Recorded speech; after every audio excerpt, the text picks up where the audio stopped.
Bonjour à toutes et à tous, on se retrouve pour une nouvelle vidéo analyse. Donc il y a eu une nouvelle bande-annonce qui est sortie récemment, donc le 23 août 2022. Nous sommes le 24, il reste 9 jours avant la sortie des deux premiers épisodes le 2 septembre. Ça va être incroyable, mais d'abord j'ai quelques petites informations à vous partager. Je vais essayer d'être assez rapide. Alors je vais pas spoiler dans cette vidéo, donc vous inquiétez pas. Mais en tout cas, il y a quelques informations. Donc à chaque fois qu'il y aura un épisode, de nouvelles musiques seront disponibles en exclusivité sur Amazon Music. Ça c'était une annonce de Bear McCreary, enfin plutôt une annonce de la série, mais du coup c'est en rapport avec le compositeur. Donc il y a aussi une petite vidéo qui a été partagée sur Prime Video France où Bear McCreary raconte du coup la bande originale des Anneaux de Pouvoir. Donc il l'explique comme Howard Shore je pense l'aurait fait, que chaque lieu de la Terre du Milieu, donc lui il parle des lieux des Anneaux des Pouvoirs, a un son distinct. Il raconte que par exemple les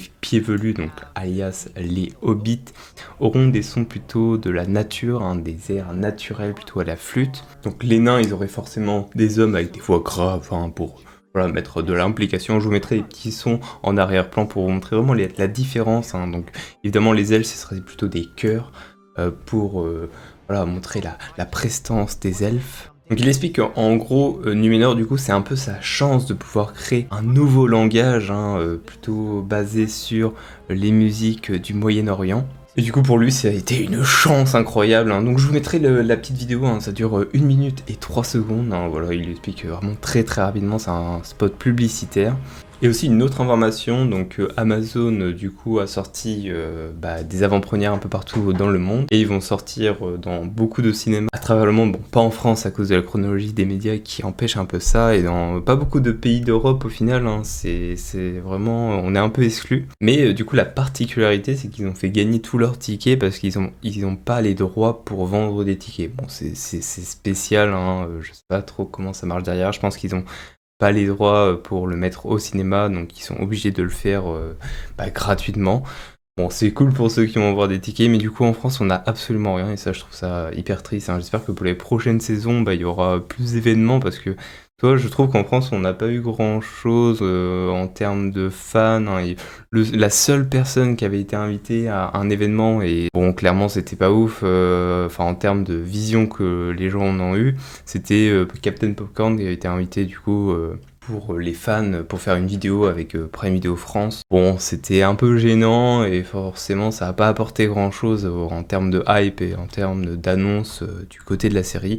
Donc j'espère que pour les prochaines années, ils feront quelque chose de plus intéressant. En tout cas, le plus important, c'est que du coup hier, une nouvelle, en tout cas la dernière bande-annonce officielle de la série est sortie.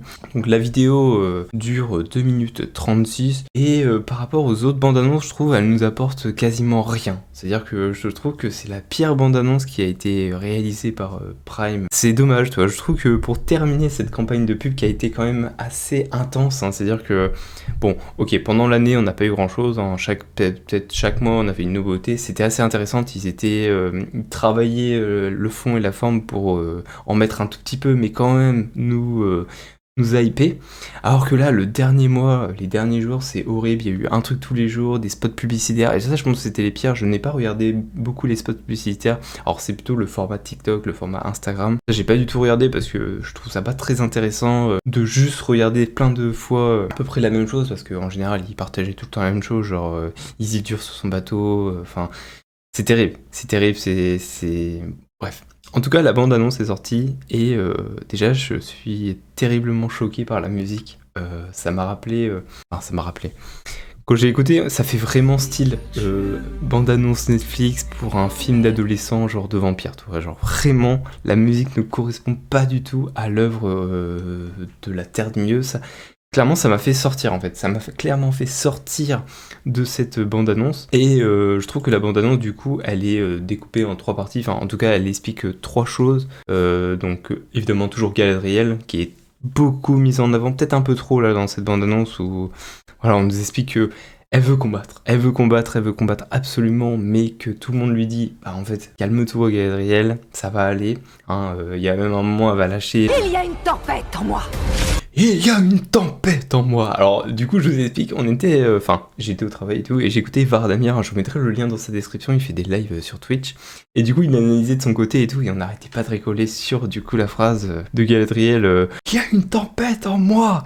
Parce que du coup, en gros, on nous explique, voilà, pendant le trailer, pendant la bande-annonce, que forcément, il y a un mal qui revient. Bon, ça, on avait compris, il y a un mal qui revient, Sauron est dans les parages, on ne sait pas où il est, Moi, j'ai des petites théories, je trouve que, voilà, Halbrand, il est un peu il est un peu spécial.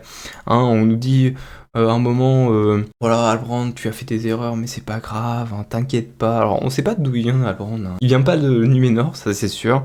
Il vient de la Terre du Milieu. Est-ce qu'il serait pas un des membres du village de Tir Arad qui vient chercher de l'aide, mais ça serait bizarre, je sais pas. Parce que pour l'instant, en gros, on a eu les hommes de Numénor, les hommes de Tir Arad, qui étaient anciennement des hommes mauvais, qui étaient sous la gouverne de Morgoth. Du coup, je sais pas trop. Donc ça, c'était la première partie, la bande-annonce officielle. Je vais vraiment pas aller trop dans le détail, parce qu'il n'y a pas grand-chose à dire.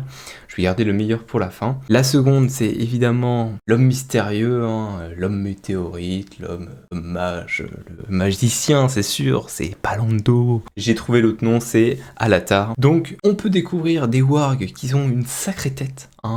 Et là par contre c'est des nouveaux wargs qu'on n'a jamais vus en Terre du Milieu. Ils sont dans une espèce de forêt, donc évidemment on retrouve les pieds velus qui va, je suppose, protéger, parce qu'on avait vu dans une autre bande-annonce qui fait une espèce de onde de choc, donc sûrement pour faire voler les wargs. Bon, j'appelle ça des wargs, mais peut-être qu'il y aura un autre nom, une autre signification. En tout cas, c'est sûr, c'est un magicien, c'est obligé. Les magiciens ont des pouvoirs, donc je suis sûr que c'est un magicien. Après, qui sait, est-ce que c'est pas Radagast, ami de la nature? Est-ce que c'est Gandalf, mais sous une autre forme?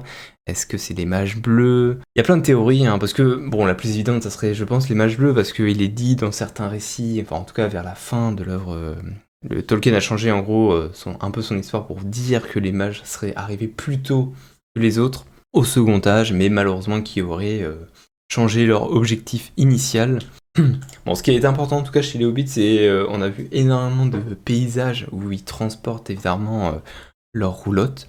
Donc de magnifiques paysages. Alors je sais pas trop où ils vont, je pense qu'ils vont vraiment parcourir toute la Terre du Milieu. Et j'ai du mal à savoir où ils vont aller. À un moment, il y a un grand paysage, une grande plage, je dirais. C'est magnifique. C'est très très beau. Du coup, pour l'instant, on a deux capacités. Il a le pouvoir du vent, où il fait bouger les arbres et il envoie du vent. Et une autre où il fait une onde de choc. Donc on verra tous ses pouvoirs en tout cas. Il a l'air badass, il a l'air intéressant. Ensuite, on peut voir que chez les nains, il y a des ascenseurs, donc hâte de voir comment ils fonctionnent, mais c'est quand même vachement stylé. Je pense que les nains, tout le monde a hâte de découvrir comment est Khazad-dûm, parce que on connaît évidemment à travers les films que c'est pas ouf, ça donne pas trop envie d'y aller, mais là par contre, ça a l'air d'être très intéressant.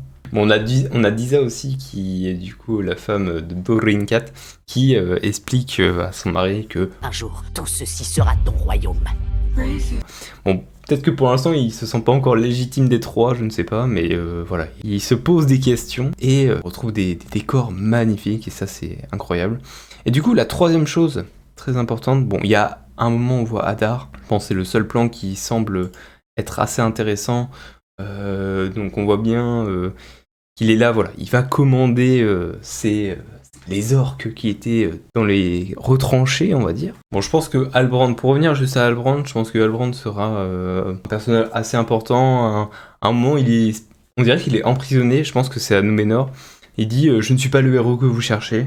Je pense que voilà, il va arriver peut-être à Numénor, peut-être que vu qu'il était peut-être un homme mauvais, enfin en tout cas il est descendant d'une famille qui était des hommes mauvais, et il sera enfermé, et qu'il va s'échapper avec Galadriel, je ne sais pas, en tout cas il va falloir qu'il tourne l'histoire de son peuple, enfin en tout cas son histoire à lui. Voilà, on voit plusieurs plans où il s'entraîne, il est à cheval et tout, mais on voit un plan qui est assez stylé à la fin, avec la cavalerie numénorienne qui utilise un fil, j'imagine une sorte de fil de fer et tout, pour faire tomber tous les orques, et ça c'est vraiment stylé. Du coup, la dernière information, je pense la plus importante, c'est à la fin on voit Isildur, qui est du coup en armure, enfin en costume, du coup je pense qu'il était parti à la bataille. Je sais pas quelle bataille où ça sera, est-ce que c'est au tir à rad? J'imagine que c'est au tir à rad. Alors on a eu une information du coup dans la dernière vidéo expliquant où était situé du coup tir à rad. Tir à rad c'est du coup situé dans le Mordor, tout près de la montagne du destin. Et on a une petite information en haut à gauche de l'image, c'est une sorte de météorite. Alors, est-ce que c'est la météorite?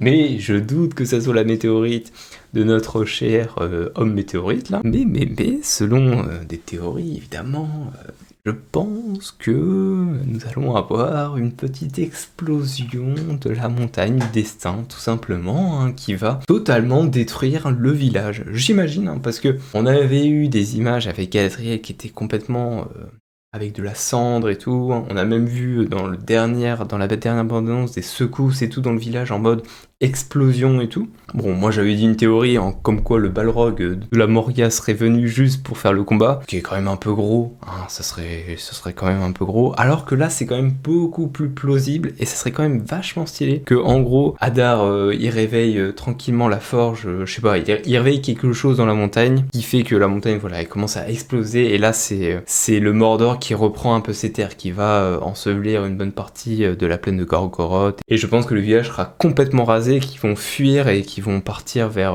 je sais pas, vers les côtes de la Terre du Milieu du Sud et commencer à fonder quelques villes, je ne sais pas. Bon, sinon il y a 2 vidéos qui ont été sorties aussi, enfin 2 petits clips. Donc il y en a un avec Elrond, Durin, Kat et la princesse Disa, donc qui sont à table. Donc je vous mettrai le lien dans la description pour pas vous spoiler, mais en tout cas c'est une scène qui a l'air assez rigolote, donc ça fait plaisir. Et il y a un autre petit clip pareil, bon là par contre il fait moins rire parce que une sorte de voilà, le roi Gil-galad qui va parler à Elrond. Alors Elrond à cette époque du coup des Anneaux de pouvoir ne va pas être aussi prestigieux que dans le Seigneur des Anneaux, hein. Il n'est pas roi, enfin il n'est pas aussi haut, hein. C'est Gil-galad, on va dire son maître.